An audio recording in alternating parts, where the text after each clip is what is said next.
r/AskReddit by the Reddit dude. What makes you immediately lose romantic interest in someone? When you come to them with a problem, and they turn it into a conversation about them. When you realize they only listen to reply, not to understand. When they don't know the difference between being funny and being obnoxious. Doing dumb things, and should know better. We had a new guy join our Friday social group. Very nice guy. Attractive. At the bar, he took his old gum out of his mouth and stuck it to the bottom of the table. Really? So trashy. Talking at you, not with you. They enjoy putting other people and their hobbies down. If they constantly make you feel bad for them. Felt so bad and was so worried about him for so long that the one time I needed the emotion I couldn't have it. They're obsessed with their ex. If they say the words "I know I'm an asshole/bitch," like okay, I'll take your word for it. Also, if it becomes apparent that they have no self-awareness, don't know how to act in public, are unaware of feelings other than their own. If all of their exes were toxic or crazy, we all have one or two bad ones, but seriously, it's not always that. If it smells like shit wherever you go, you should check the bottoms of your shoes. If they ask how many cavities I have had throughout my life, and then check my mouth, like they are buying a horse, what the hell happened here? Selfishness. I'm very considerate of others, and I'm slowly learning that I think I need someone that is too. Chewing tobacco. I'm also not a fan of smoking, but it's not necessarily an instant deal breaker like chewing tobacco is. The truth is, I have seen too many men who would sit there and chew tobacco and then spit it into an empty Dr. Pepper bottle, and it grosses me out more than I can express. Bad breath. Smelly in general too. You want them to smell good or smell like nothing. Those are the only acceptable alternatives. For anyone wondering, buckets of axe is not a good smell. Being rude to customer service people. Went out with a guy once who talked 90% of the time, 85% of that being about how much money he had made, how much he spent on his now ex-wife, all the nice cars he had. I picked him up because he didn't have a right to meet up. He was legitimately confused why I didn't want to spend the night with him when I went to drop his ass off. Never saw him ever again. If they don't have a romantic interest in me. When they have seemingly no opinion, no voice. When every answer is I don't care or I don't know. Like Jesus Christ, I'm trying to find out what you like so that we can talk. Jim something. It is annoying, but I used to be like this. My stepmom always told me that my opinion didn't matter until I was 18, which meant that she never listened to what I wanted, and I was never allowed to ask for what I actually felt like doing/eating/watching when she was around. Long enough with that, and you just learn not to speak up. I did eventually learn that most people care what you think, but it took some time and gentle nudging from the rest of my family. Watched her share a lollipop with her dog. Not she ate it and let the frog finish it. She had it in her mouth for a while, then gave it to him for a minute, back and forth like that, until it was gone. Gross. If they shit in the shower, you think it doesn't go on. I'm here to tell you it does. I mean, I've heard of pissing in the shower but shitting? WTF.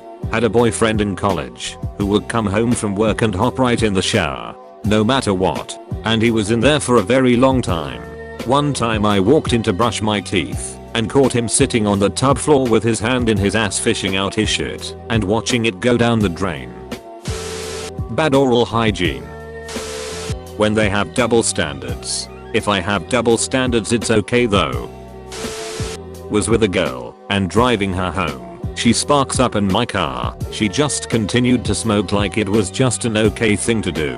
Then put her feet up on my dash. I'm a smoker and I mean fuck. That is just massively rude. I don't smoke within like 5 meters of someone I don't know is actively okay with it, let alone in the same car. Damn. If they are judgmental or tend to jump to conclusions before they know the whole story. Or, worse, if they combine these two. I guess because I've been burned by this in the past. It really makes me feel like the person isn't being fair.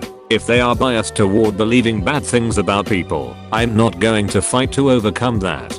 Partly because I shouldn't have to, and partly because it won't really work. It's a relationship dynamic that I know I don't want. My ex's favorite line was, "Well, if you didn't do it, then prove it." As if I'm the one bearing the burden of proof. I've shared this before, but one time I was out on a date with this girl I met online.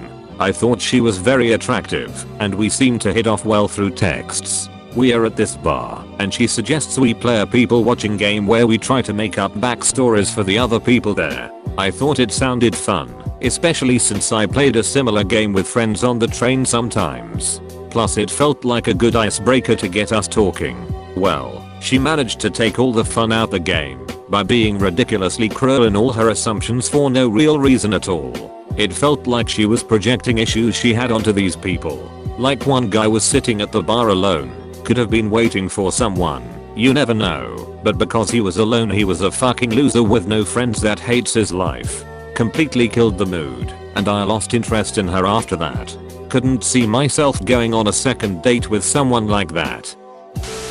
Generally being unhinged. You can tell, if tiny things upset someone to where it ruins their whole day, they won't be able to handle the big things. My ex was like this.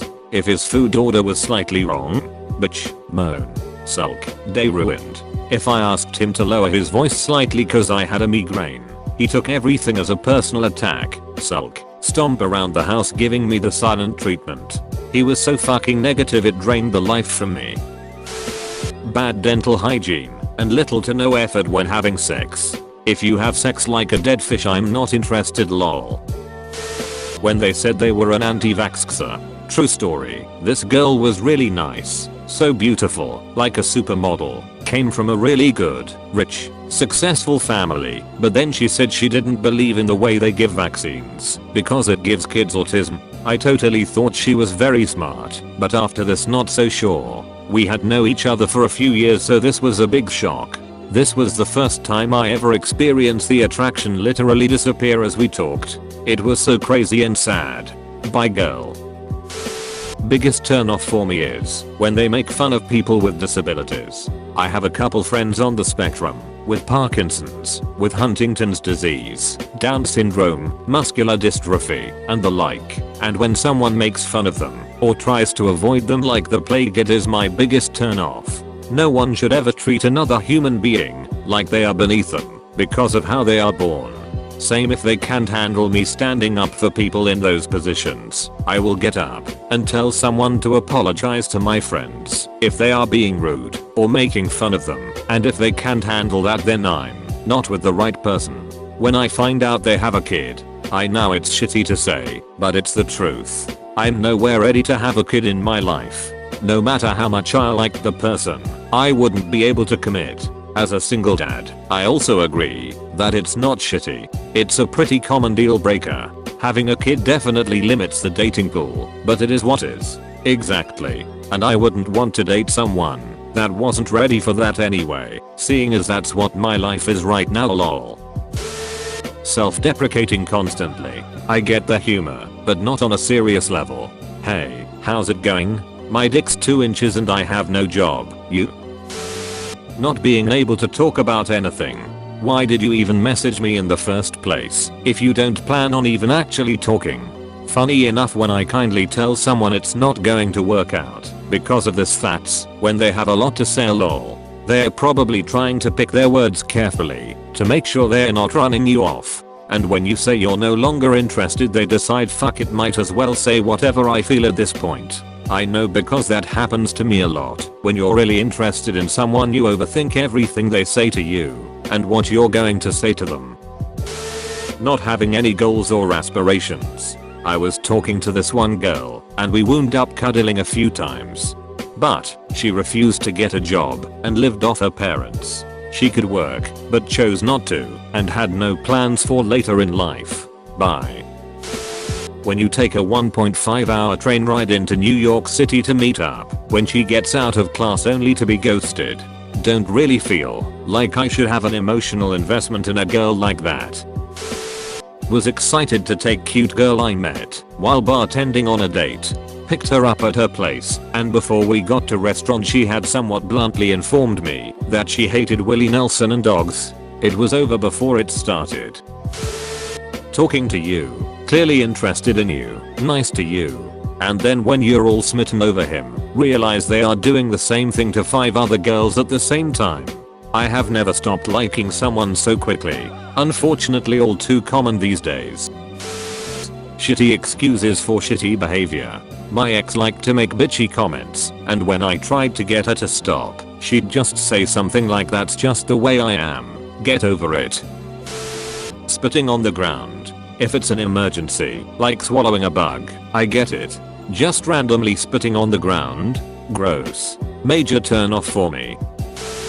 Not being discreet. If you tell your friends personal stuff about me, it will be over. So lack of respect is a big interest killer.